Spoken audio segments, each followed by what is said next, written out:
Hi friends, ಎಲ್ಲರಿಗೂ ನಮಸ್ಕಾರ. ನಾನಿವತ್ತು ಸಜ್ಜಿ ಬಜಿಲ್ ಮಾಡ್ತಿದ್ದೀನಿ. ಇದು ರವೆ ತಗೊಂಡಿದ್ದೀನಿ.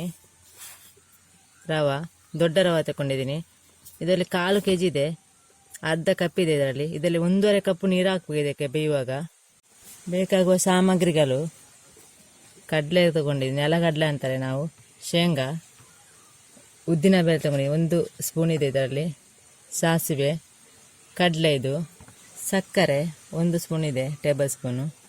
ತೆಂಗಿನ ಎಣ್ಣೆ ತಗೊಂಡಿದ್ದೀನಿ, ಸ್ವಲ್ಪ ಜಾಸ್ತಿ ಇದೆ. ಅದಕ್ಕೆ ತೆಂಗಿನ ಎಣ್ಣೆ ಸ್ವಲ್ಪ ಜಾಸ್ತಿ ಹಾಕಬೇಕು ರವೆ ಸಜ್ಜಿಗೆ ಮಾಡುವಾಗ. ಈರುಳ್ಳಿ ಇದೆ, 2 ಈರುಳ್ಳಿ, ಕಾಯಿ ಮೆಣಸು 4 ತಗೊಂಡಿದ್ದೀನಿ, ಕರಿಬೇವಿನ ಸೊಪ್ಪು ಸ್ವಲ್ಪ ತಗೊಂಡಿದ್ದೀನಿ, ಉಪ್ಪು ರುಚಿಗೆ ತಕ್ಕಷ್ಟು, ತೆಂಗಿನ ತುರಿ ತಗೊಂಡಿದ್ದೀನಿ ಅರ್ಧ, 1 ತೆಂಗಿನಕಾಯಿ ಕಟ್ ಮಾಡಿ ಅರ್ಧ ತಗೊಂಡಿದ್ದೀನಿ. ಈಗ ರವೆ ಫ್ರೈ ಮಾಡಲಿಕ್ಕೆ ಇದೆ. ಬಾಣಲೆ ಇಟ್ಟಿದ್ದೀನಿ. ಈಗ ರವೆಯನ್ನು ಹುರ್ಕೊಳ್ಬೇಕು, ಸ್ವಲ್ಪ ಹುರ್ಕೊಳ್ಬೇಕು, ಇಲ್ಲಾಂದರೆ ಹಸಿ ಹಸಿ ಬರುತ್ತೆ ಅದು.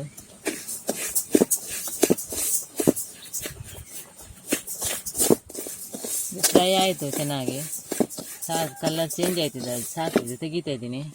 ಬಾಣಲೆ ಪುನಃ ಇಟ್ಟಿದ್ದೀನಿ, ಎಣ್ಣೆ ಹಾಕ್ತಿದ್ದೀನಿ, ತೆಂಗಿನ ಎಣ್ಣೆ ಸ್ವಲ್ಪ ಜಾಸ್ತಿ ತೆಂಗಿನ ಎಣ್ಣೆ ಹಾಕಬೇಕು. ಇದಕ್ಕೆ ಒಂದು 50 ಗ್ರಾಮ್ ಆಗುವಷ್ಟಿದೆ ಎಣ್ಣೆ.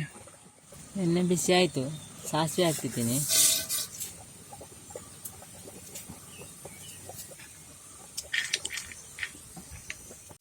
ಸಾಸಿವೆ ಸಿಡಿತಾ ಇದೆ. ಈಗ ಶೇಂಗಾ ಹಾಕ್ತಿದ್ದೀನಿ.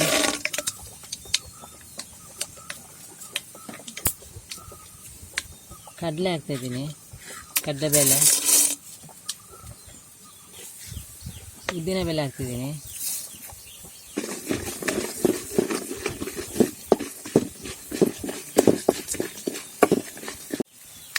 ಈಗ ಕಾಯಿ ಮೆಣಸು ಹಾಕ್ತಿದ್ದೀನಿ.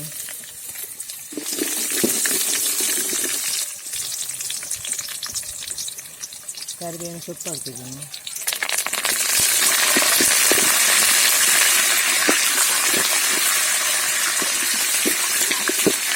ಈರುಳ್ಳಿ,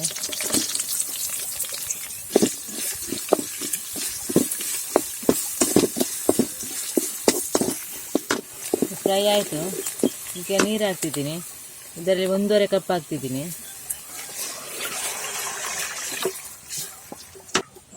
ಅರ್ಧ, ಅದು ರವೆ ಬೇಯಬೇಕು, ಅದು ದೊಡ್ಡ ರವೆ. ಸ್ವಲ್ಪ ಕುದಿ ಬರ್ತಾ ಇದೆ, ಸ್ವಲ್ಪ ಉಪ್ಪು ಹಾಕ್ತಿದ್ದೀನಿ ರುಚಿ ತಕ್ಕಷ್ಟು.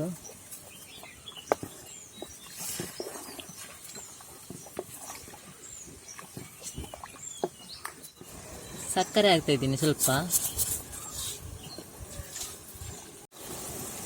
ತೆಂಗಿನ ತುರಿಯನ್ನು ಹಾಕ್ತಿದ್ದೀನಿ.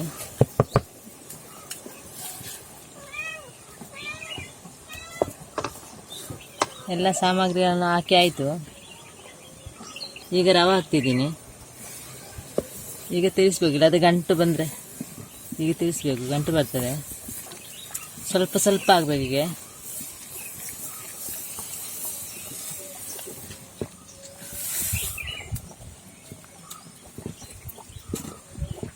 ಅಷ್ಟು ಬೇಗ ಗಂಟು ಬರಲ್ಲ, ಇದು ದೊಡ್ಡ ರವೆ ಅಲ್ಲ, ಹಾಗೆ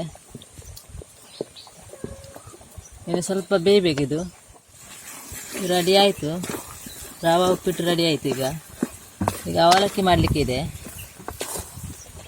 ಅವಲಕ್ಕಿ ಮತ್ತು ಉಪ್ಪಿಟ್ಟನ್ನು ಒಟ್ಟಿಗೆ ತಿನ್ನಲಿಕ್ಕೆ ಇದು ಆಯಿತು. ಇದು ತೆಗಿತಾ ಇದ್ದೀನಿ. ಈಗ ಅವಲಕ್ಕಿ ಮಾಡ್ತಾಯಿದ್ದೀನಿ. ಈಗ ಉಪ್ಪಿಟ್ಟು ಮಾಡಿ ಆಯಿತು. ಈಗ ಅವಲಕ್ಕಿ ಮಾಡಲಿಕ್ಕೆ ಇದೆ. ಎಲ್ಲ ರೆಡಿ ಮಾಡಬೇಕಷ್ಟೇ. ಇನ್ನು ಅವಲಕ್ಕಿ ಇದರಲ್ಲಿ 150 ಗ್ರಾಮ್ ಇದೆ. ಬೇಕಾಗುವ ಸಾಮಗ್ರಿಗಳು: ಕೊತ್ತಂಬರಿ, ಎಳ್ಳು, ಸಾಸಿವೆ, ಕಡಲೆಬೇಳೆ, ಉದ್ದಿನಬೇಳೆ, ಬೆಲ್ಲ ಸ್ವಲ್ಪ ಜಜ್ಜಿ ತಂದಿದ್ದೀನಿ, ಜೀರಿಗೆ, ಮೆಂತ್ಯ ಸ್ವಲ್ಪ, ಕರಿಬೇವಿನ ಎಲೆ, ಉಪ್ಪು, ಹುಣಸೆ ಹುಳಿ ಸ್ವಲ್ಪ, ಅರಶಿನ, ಎಣ್ಣೆ, ತೆಂಗಿನ ಎಣ್ಣೆ, ಮೆಣಸು ತಗೊಂಡಿದ್ದೀನಿ, ಕೆಂಪು ಮೆಣಸು 5-6 ಇದೆ ಇದರಲ್ಲಿ. ತೆಂಗಿನ ತುರಿ ತಗೊಂಡಿದ್ದೀನಿ ಅರ್ಧ, 1 ತೆಂಗಿನಕಾಯನ್ನು ಅರ್ಧ ಮಾಡಿ ತಗೊಂಡಿದ್ದೀನಿ. ಬಾಣಲೆ ಇಟ್ಟಿದ್ದೀನಿ, ಸ್ವಲ್ಪ ತೆಂಗಿನ ಎಣ್ಣೆ ಹಾಕ್ತಿದ್ದೀನಿ. ಇದಕ್ಕೆ ಜಾಸ್ತಿ ತೆಂಗಿನ ಎಣ್ಣೆ ಬೇಡ. ಕೆಂಪು ಮೆಣಸು ಹಾಕ್ತಿದ್ದೀನಿ, ಅದನ್ನು ಫ್ರೈ ಮಾಡಬೇಕು. ಫ್ರೈ ಆಯಿತು, ಇದನ್ನು ತೆಗಿತಾ ಇದ್ದೀನಿ. ಸ್ವಲ್ಪ ಎಣ್ಣೆ ಹಾಕ್ತೀನಿ, ಕಡಲೆಬೇಳೆ ಹಾಕ್ತಿದ್ದೀನಿ. ಚೆನ್ನಾಗಿ ಹುರ್ಕೊಳ್ಬೇಕು ಅದನ್ನು. ಉದ್ದಿನಬೇಳೆ, ಮೆಂತ್ಯ ಹಣ್ಣು ಹಾಕ್ತಿದ್ದೀನಿ. 4-5 ತಗೊಂಡಿದ್ದೀನಿ, ಜಾಸ್ತಿ ಆಗಿದೆ ಅದು ಕಹಿ ಬರುತ್ತೆ. ಎಳ್ಳು ಹಾಕ್ತಿದ್ದೀನಿ, ಕೊತ್ತಂಬರಿ 2 ಸ್ಪೂನ್ ತಗೊಂಡಿದ್ದೀನಿ, ಕೊತ್ತಂಬರಿ, ಜೀರಿಗೆ,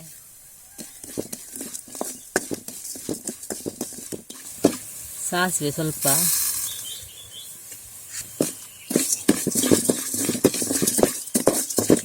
ಕರಿಬೇವಿನ ಎಲೆ. ಚೆನ್ನಾಗಿ ಫ್ರೈ ಆಗಬೇಕು. ಇನ್ನು ಇದು ಫ್ರೈ ಆಯಿತು ಚೆನ್ನಾಗಿ. ಇದಕ್ಕೆ ಮೆಣಸು ಹಾಕ್ತಿದ್ವಿ. ಇದನ್ನೀಗ ರುಬ್ಬಬೇಕು, ಚೆನ್ನಾಗಿ ಪುಡಿ ಮಾಡಬೇಕು ಇದನ್ನು. ಈಗ ಸಾಮಗ್ರಿಗಳನ್ನೆಲ್ಲ ತೆಗೆದಿದ್ದೀನಿ. ಈಗ ಪುನಃ ಒಗ್ಗರಣೆ ರೆಡಿ ಮಾಡ್ತಿದ್ದೀನಿ. ಈಗಲೇ ಸ್ವಲ್ಪ ಎಣ್ಣೆ ಹಾಕ್ತಿದ್ದೀನಿ, ಸಾಸಿವೆ ಹಾಕ್ತೀನಿ ಸ್ವಲ್ಪ. ಸಾಸಿವೆ ಸಿಡಿತಾ ಇದೆ, ಕರಿಬೇವಿನ ಸೊಪ್ಪು ಹಾಕ್ತಿದ್ದೀನಿ.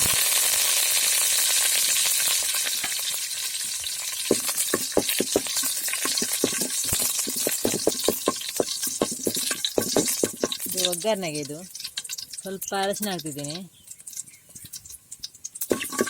ಆಯಿತು, ತೆಗಿತಾ ಇದ್ದೀನಿ. ಒಂದು ಪಾತ್ರೆ ತಗೊಂಡಿದ್ದೀನಿ. ಈ ತೆಂಗಿನ ತುರಿಯನ್ನು ಇದಕ್ಕೆ ಹಾಕ್ತಿದ್ದೀನಿ. ಬೆಲ್ಲವನ್ನು ಹಾಕ್ತಿದ್ದೀನಿ ಇದಕ್ಕೆ. ಮೊದಲೇ ಕುಟ್ಟಿ ಪುಡಿ ಮಾಡಿದ್ದೀನಿ ಅದನ್ನು. ಈ ಮಸಾಲವನ್ನು ಪೌಡ್ರ್ ಮಾಡಿ ತಂದಿದ್ದೀನಿ. ಇದನ್ನು ಎಲ್ಲ ಹಾಕೋದು ಬೇಡ, 1-2 3 ಸ್ಪೂನ್ ಸಾಕು. ಇದು ಎಲ್ಲ ಹಾಕಿದ್ರೆ ಜಾಸ್ತಿ ಆಗುತ್ತೆ. ಮತ್ತು ಅದನ್ನು ತೆಗೆದಿಟ್ಟರೆ ಆಯಿತು, ಇನ್ನೊಮ್ಮೆ ಮಾಡುವಾಗ ಆಗುತ್ತೆ ಅದು. ಈ ಹುಣಸೆ ಹುಳಿ ರಸವನ್ನು ಸ್ವಲ್ಪ ಹಾಕ್ತಿದ್ದೀನಿ. ಅದು ಹಾಕಿದ್ರೆ ಚೆನ್ನಾಗಿ ಬರುತ್ತೆ ಅವಲಕ್ಕಿ. ಈ ಒಗ್ಗರಣೆ ಮಾಡಿ ಇಟ್ಟಿದ್ದೀನಲ್ಲ, ಅದನ್ನು ಹಾಕ್ತಿದ್ದೀನಿ. ಈಗ ಸ್ವಲ್ಪ ಉಪ್ಪು ಹಾಕ್ತಿದ್ದೀನಿ. ಇದನ್ನ ಮಿಕ್ಸ್ ಮಾಡಬೇಕು ಚೆನ್ನಾಗಿ. ಎಲ್ಲ ಮಿಕ್ಸ್ ಮಾಡಿ ಆಯಿತು. ಈಗ ಈ ಅವಲಕ್ಕಿಯನ್ನು ಹಾಕ್ತಿದ್ದೀನಿ. ಇದು 150 ಗ್ರಾಮ್ ಇದೆ. ಈಗ ಸ್ವಲ್ಪನೇ ಮಿಕ್ಸ್ ಮಾಡಬೇಕು. ಇದು ಹಳೆಯ ಕಾಲದ್ದು ತಿಂಡಿ. ಇದು ಅವಲಕ್ಕಿ ಎಲ್ಲ ಮಿಕ್ಸ್ ಮಾಡಿ ಆಯಿತು, ರೆಡಿ ಆಯಿತು. ಈಗ ಇದು ಚೆನ್ನಾಗಿರುತ್ತೆ ಅವಲಕ್ಕಿ. ಇದು ಸಜ್ಜಿಗೆ ಉಪ್ಪಿಟ್ಟು ಅಂತಾರೆ ಇದನ್ನು ಮತ್ತು ಅವಲಕ್ಕಿ ಮತ್ತು ಸಜ್ಜಿಗೆಯನ್ನು ಒಟ್ಟಿಗೆ ಹಾಕಿ ತಿನ್ನಲಿಕ್ಕೆ ಇದು ರೆಡಿ ಆಯಿತು. ಈ ಹಳೆಗಾಲದ ರೆಸಿಪಿ ಇದು. ನೀವು ಸಹ ಈಗ ಟ್ರೈ ಮಾಡಿ ನೋಡಿ, ಚೆನ್ನಾಗಿದೆ ಇದು.